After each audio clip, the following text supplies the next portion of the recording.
am 80 years old, and I want to tell you some stories from my life so that you can be careful. I am sitting here today because my body no longer rushes, but my memories still do. At 80 years old, life becomes very quiet. Not peaceful, just quiet. The kind of quiet that forces you to listen to your own thoughts. When I was younger, I believed being busy meant being important. I filled my days with plans, deadlines, and responsibilities. I told myself I was building a future, but I didn't notice that while I was building tomorrow, I was losing today. I missed slow mornings. I missed long conversations. I missed the sound of laughter that didn't need a reason. And the saddest part is, I didn't realize they were precious when I had them. There were people who loved me deeply, people who waited for my attention. They didn't ask for much, just my presence, just my time.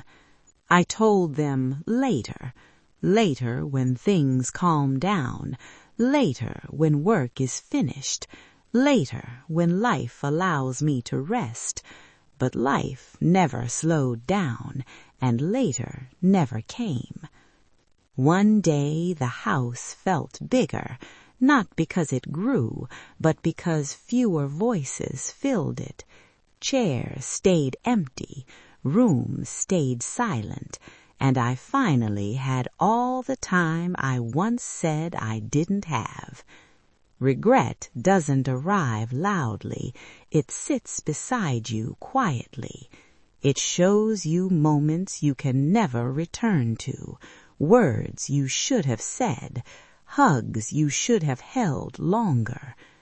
I remember arguments that now feel meaningless, moments when I chose pride over peace, times I wanted to be right instead of being kind. At this age, being right means nothing. Being loved means everything. Time is the most honest thing in life. It gives everyone the same hours, but it never promises how many days. It doesn't warn you when something is about to end. It just ends. The last goodbye rarely feels like the last. The last conversation often sounds ordinary, and that is what makes it so cruel. People think growing old is about wrinkles and weak bones, but the hardest part is carrying memories with nowhere to place them. I replay moments in my mind, not the big achievements, not the money I earned, but the small human things.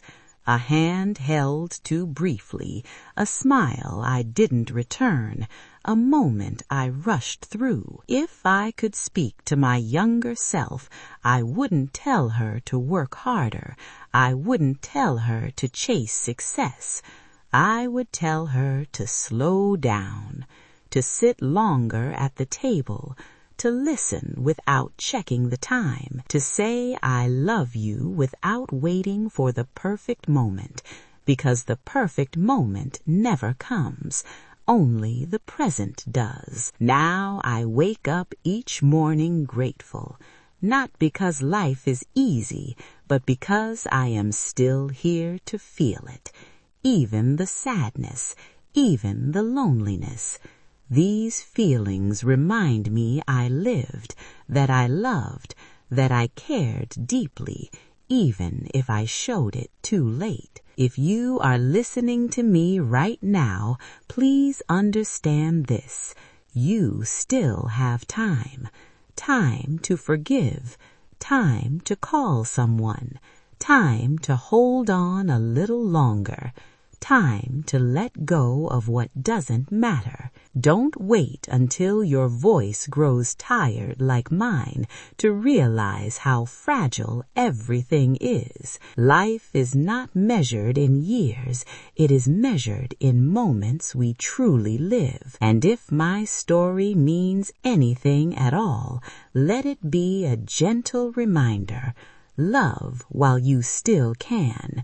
Speak while your voice is strong, and never assume tomorrow is guaranteed, because one day you will sit quietly like me, and the only things that remain will be the moments you chose to be fully present.